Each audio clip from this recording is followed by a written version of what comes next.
You are tuned to the Leading Edge with Saint, the pulse of cricket podcast. I'm Saint. Every week we bring you the stories, insights, and moments that drive this beautiful game. From the grassroots to the global stage, women's cricket, youth cricket, club heroes, and the stars lighting up international arenas. We've got it all. So hit the subscribe button and let's get straight into it. Welcome to another week of Leading Edge with Saint at Roundy Podcast Studio. So this week we're actually talking about, we're previewing the domestic cricket in SA. So we'll do briefly the men, briefly the women. It's going to be a quick show. Yes, the men have already started. You have the 4-day games. So you have Western Province playing against the Warriors. Northwest playing against, I think Northwest is playing against the Tuskers. And then you have a third match that is playing. I'm going to remember it. I'm going to remember that third match. But yeah, so I'm going to quickly breeze on those. We'll start with the gents and then we end with the ladies. Now, within that, I'm going to really talk about, I would say, the major moves, who actually make the major moves. And on top of that, who do I think will win the 4-day competition, who I think will win the T20 competition, and who will win the 1-day competition and why. And then same goes with the ladies as well, or the women's sides. Who's going to win the T20 and who's going to win or the Pro 20 and who's going to win the Pro 50. But I think with the fixtures this time around, this season for the gents, the ladies, there will be a finals. Last season there were no finals, but this season is going to be finals. So it's going to be interesting. I like the concept of having a final because it didn't make sense that the gents will have finals and then the ladies won't have finals. It didn't make sense because there was even a final for the 4-day competition for the gents. And the ladies were just about you play your matches and whoever wins the league wins the tournament. And now let's go with those major moves. So first team I'm going to talk about is the Northwest. There wasn't much major moves with the Northwest. I believe they actually lost on their big name, I would say, and that big name would be Marco Jansen. Now, obviously, Marco Jansen was not going to play much because he plays for the Proteas, but his twin brother also left. Now, he left for the Titans. They still have a solid team. Ulisiba Khoempe is there. Reinhard von Tonder is there, former SA Under-19 captain, and he's also has a cap for the Proteas because he was one of those players that actually went to New Zealand when that team was very much depleted. If you remember that most of the first team squads were actually going to play in the SA20. So in South Africa, it is what it is for money purposes and so-called survival for our cricket. SA20 is first priority and then the national team. SA20 and then the national team. But according to us, it's CSA, then the SA20. But truth is SA20, CSA. So you tell me who's the boss. And then another team, the Warriors. Warriors didn't do much business as well. Wesley Badger, I think formerly from Western Province, what I would say was like their major signing. And I think it's good for Wesley. I think this time around, he actually had a good contract for himself because I don't think he was contracted at Western Province. And then Matthew Boast, moving from the Titans. Good move for him. I think he will finally get time to play compared to when he was at the Titans, because the Titans is a strong team. You have the Lions. The Lions, I think, got the best player. And strangely enough, this player was not part of the SA emerging team, was not part of the Proteas team, and was not part of the SAA team during the off-season, which is quite strange. And the person I'm talking about is Bayes Swanepoel. Did get bought in the SA20, but it is what it is. Okay? I rate Bayes, and I think it was a good purchase for the Lions. And Lions are actually good in taking players from the Eastern Cape. We know that. Be it Ubeas, be it Luto Sipamla, um, Sisanda Magala, or even Ngababita. Lions and Eastern Cape, they have a connection. They need to tell us something. Another probably big purchase, I would say, was Tsepo Merak, or let me not call them purchase because they don't really get bought, it's more a signing off season. Tsepo Mureki. Tsepo Mureki moved to Western Province. So he was, well, before he went to the Lions, he was part of Western Province. And now he's back in Western Province. And I think he comes back at Western Province to make Western Province actually quite stronger. With Utsepo, I think Western Province is strong, especially that bowling lineup. But I'll get into that bowling lineup now shortly. Dolphins didn't make much moves. I'm not even going to talk about the Dolphins, but in terms of the team, they're still strong. They have their core. And then Tuskers made a lot of moves because, well, they're the team that recently just got up from Division 2 to Division 1. So in order for them to stay at Division 1, I think they made some moves. But I'm not sure about their moves. Quite a lot of old players. You have Wayne Pernell, Hardes Fulyoon, and Darren to Pavilon. You have some young players like Jack Lees, former SA under 19 batter. So I know Andile Mukhakane is also there. So it's going to be interesting how they balance their team this coming season. And I think the main thing for them is really, it's not about winning a trophy. It's about staying up, you know. And then the last two, Titans and Boland. Boland didn't make much moves over season, but what they did was get rid of all their old players. They made sure of that. And then you have the Titans. Titans got Marco Janssen, which I had mentioned. They got Dwayne Janssen, the twin, and they also got another player, Ulisejo Sonokwane. And I think Ulisejo is a major one because in a country where we struggle to get Black African batters, they made sure they got one of the hottest Black African batters right now who are doing it. So they bought him from the Titans, originally from Northwest. Another player that I think Northwest actually did buy or sign is DN Forrester from the Knights. Knights were unfortunately relegated last season. Looking at the teams themselves, I would say, now I'm making a prediction. I think obviously, not Poland, Western Province, you have Lions, and you have Titans. I think, including the Dolphins, those four, I think, will contend for a lot of these three titles. And then you have the other four teams. I do think there will be surprises within those four teams, be it your Warriors, be it your Northwest, Warriors, Northwest, and who would I put? Poland. I'm not really sure about the Tuskers. I think the main job for the Tuskers is to stay up. As much as Northwest wants to make it in one of those tournaments, but I think with them as well, the main thing is to stay up, don't get relegated. So those unions or those teams, those are the two things that they want. Poland. Poland is an interesting case in the sense of they have a young team now, and it seems like they want to win. They made it to the final of the One Day Cup last season, but unfortunately, they fell short at the end. Dolphins won that. But now the question is, can Poland win something? They have the team on paper, but are they favorites? They're not favorites to win any. They may make it to the semis, but I don't see them winning something.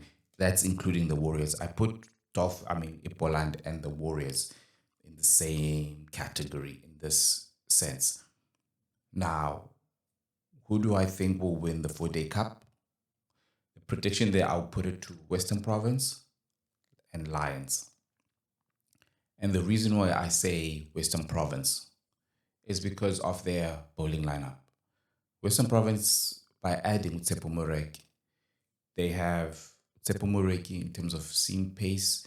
They have Bjorn Hendricks, who's their official new captain. And then they have Dane Patterson. And I think Dane Patterson is going to play less for the Proteas, white ball, no, red ball. So those three I really think will be a handful for a lot of teams. And I think they are the ones that will bring Western Province that title if they win. Because I think the only title Western Province might win is a 4 Day title. They can do something one day, but I think it's a 4 Day title. And the main reason for that as well, their coach, I think Rory Kleinfeld, who is a former pace bowler, seam bowler, very intelligent with the ball, I think he will come in and be that to ensure that his team is more based on his bowlers than the batters. Lions, why do I think Lions will win this or can win this or defend their title? Because I think they've won it twice now in a row. They did share it with the Titans last season. No, man, they're just a well-oiled team. And the thing about the Lions is that by adding Bear Swanepoel has been the best bowler for the past 2 seasons in South Africa. And funny enough, still not able to make it to the Proteas squad. So by adding Bear Swanepoel, especially at the Wanderers, I really think he's going to get more wickets. But we'll see how that goes. And again, Upeas is also a what do you call this thing? He's also an all rounder. So Bayes comes in, it will be Bayes, Lutosi Pamla, and Cody Yusuf. So Bayes kind of replaces Utsepo Morik. So you could say it's a step up with Utsepo Morik, not based on the bowling, but based overall in terms of being a cricketer. Because again, Bayes is an all rounder. So he can bat, so he gives the team more. There's Delano Potgieter in that team. Their batting lineup is still strong. There's still Zubair Hamza, Dominic Hendricks, Riza Hendricks. So, yeah. As for the Titans, Titans are one of those teams that are not only strong, but I guess they have the money just like the Lions. They know how to buy whoever that they want or sign whoever that they want. And as I said, they have Marco Jansen, they have Ulisejo Sanokwane, and they have Dwayne Jansen and more. And here's another thing about the Titans is that there's still more within that Titans engine. Like they're cooking up more players that can still play that most people don't know about. But this season they'll be captained by Donovan Ferreira. I'm not sure about Donovan Ferreira as a captain, but we'll see. He's recently made captain for the SA T20 side that will be going to Namibia. So yeah, I think they may win the T20. They have that team. I think they can also win the 1 Day Cup. The Warriors, none of the Warriors, the Dolphins. Dolphins didn't make any much changes as well, but the core of that team is always strong. I do believe, I I do believe that if the Dolphins do win anything, it's likely to be either the T20 challenge or the 1 Day Cup.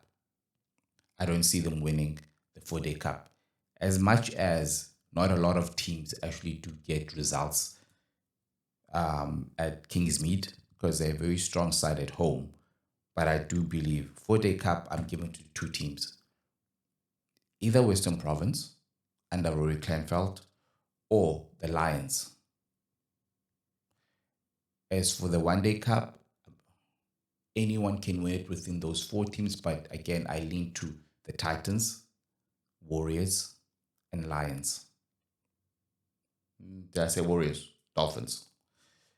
As for the T20 challenge, anyone can win a T20 match, man. But I do say again, the Titans will be the team to beat, especially if they have their Proteas players. Um, it will be interesting if Quinton de Kock will play one or two matches since he's back, um, which is that's also him being back is quite interesting, in the sense of when Dane when Dane Van Niekerk had to come back to the Proteas setup, she had to play domestic cricket. As for Quinton de Kock, he didn't need to play domestic cricket. He actually played MLS, and that's it. And the funny thing is, even they said we all know Quinton de Kock's quality, but here's another thing about Quinton: he hasn't been playing at the highest peak. Even in his SA20 scores have not been that great. I don't think we need him in the Proteas right now because you have young wicket keepers. You have Donovan Ferreira, he's a wicket keeper. Tristan Stubbs is also a wicket keeper. You have Luandre Pretorius is a wicket keeper. Carl Verena is a wicket keeper. So we have enough wicket keepers. But anyways, I'm not part of the selectors. I'm not part of the gender what wars within a cricket or the politics within a cricket. But it's quite interesting that for one had to go through the specific route and then the other one had to go that specific route. But one can say about Quinton de Kock, only thing Quinton de Kock does, he doesn't tweet, he doesn't say anything, he just chews his nails. Quinton de Kock just lives his life and just chews his nails. But anyways, that's that. I'm very excited about domestic cricket. It's back. It's back. That means Isama in South Africa is here. Kona ifikile.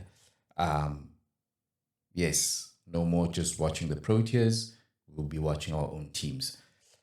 And then as we move along, we talk now, we're getting into the women's side. 6 teams, Western Province, Garden Route Badgers, Dolphins, Lions, Titans, and Northwest Dragons. Northwest Dragons are the new team. Free State got relegated, or the Knights. And interestingly enough, the Knights men's side got relegated last season, and Knights women's side got relegated last season. So it was really a bad season for them. But they have a chance to come back this season. So we'll see how the Knights actually fold or measure up for the coming season.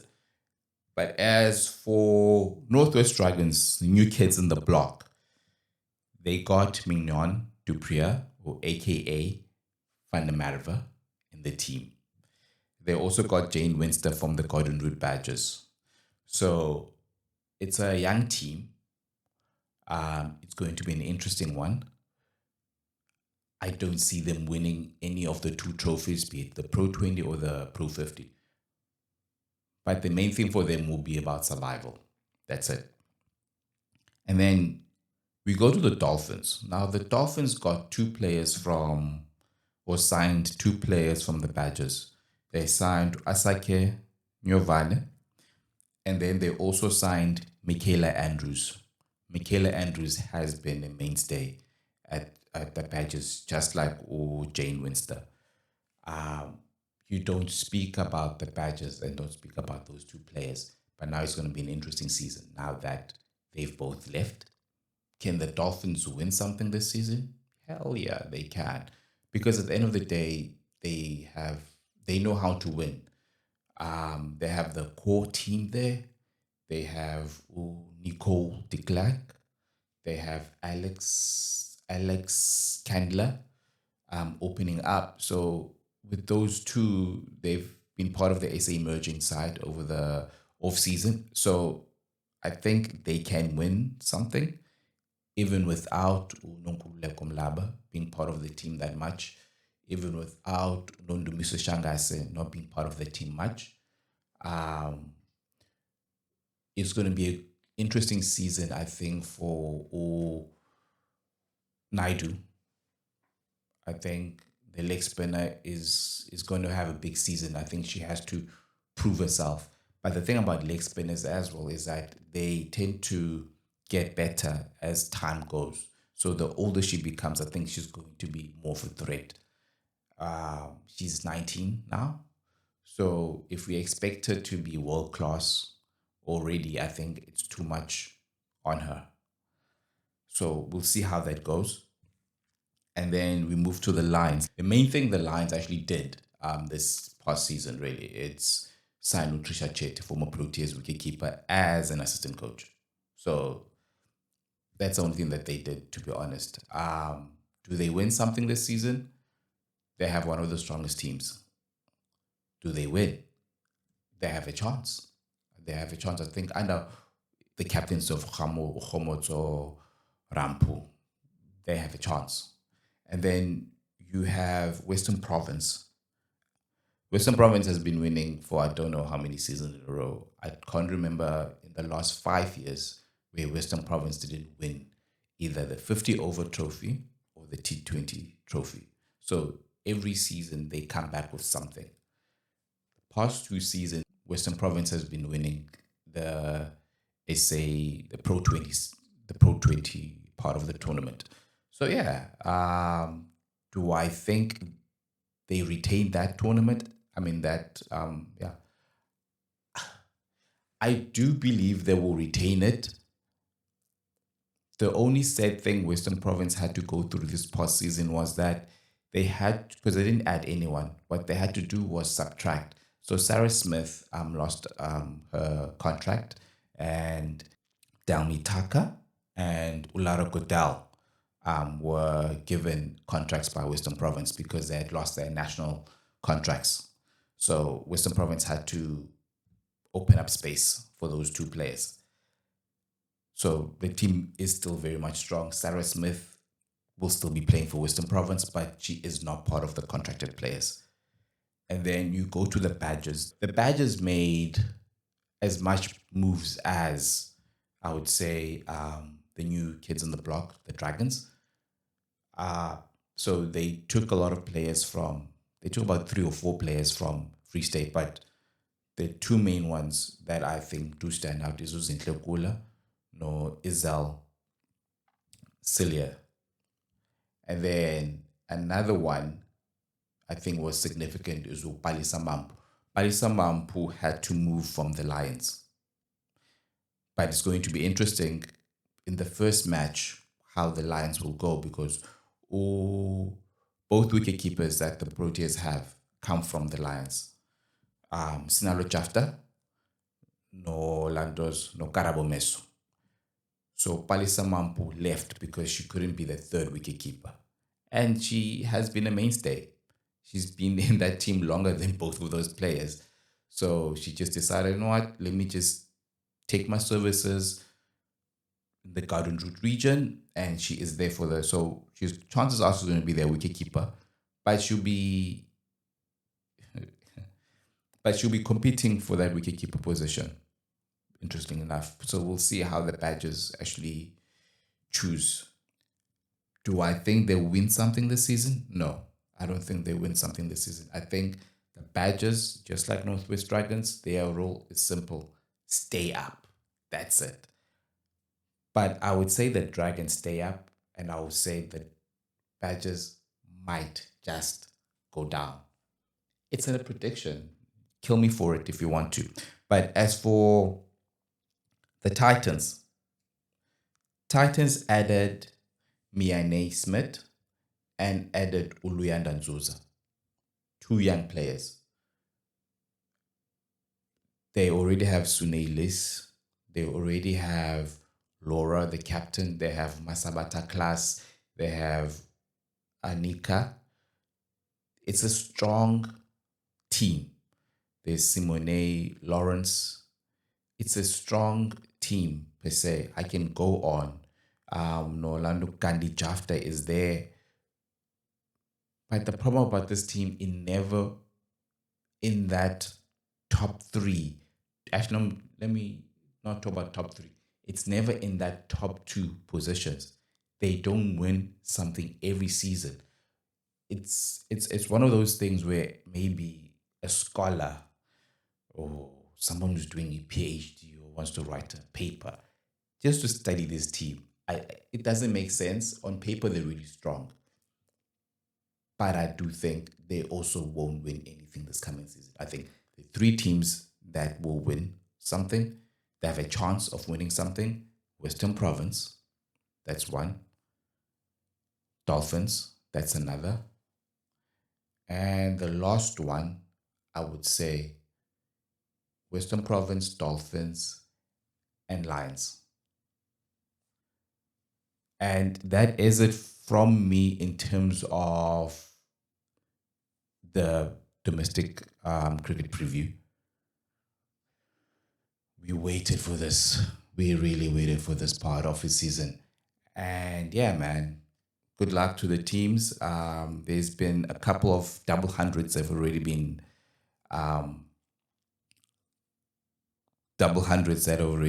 been scored in the CSA 4-day cricket. So not a good sign for the bowlers, but we'll see how that goes. And until next time, I'm out as was sent. And again, thank you for those people who watch our shows and help us grow. Please share the content with whoever that you know likes the sport. And to the sponsors, man, as again, please help so that we grow this product, get it better as well. And yeah, we want to monetize this so that we can do it more often and cooler. And as well, in terms of guests, I enjoy chatting to people. I love talking about cricket. So every now and again, I want to talk to someone. So if you want to pull through the show again, hit us up. And whether you're a fan or an administrator, a cricket player, or a club cricket player, or even a junior player, and you want to talk about cricket, whatever topic that you want to talk about, I will do my research if I don't know much about it. But yes, I'm out until the next episode. Thank you again. Thanks for tuning in to The Leading Edge with Saint, the Pulse of Cricket podcast, proudly produced by Roundly Podcast Studio in partnership to bring you the stories and the voices of cricket. Until next time, stay on the leading edge of the game.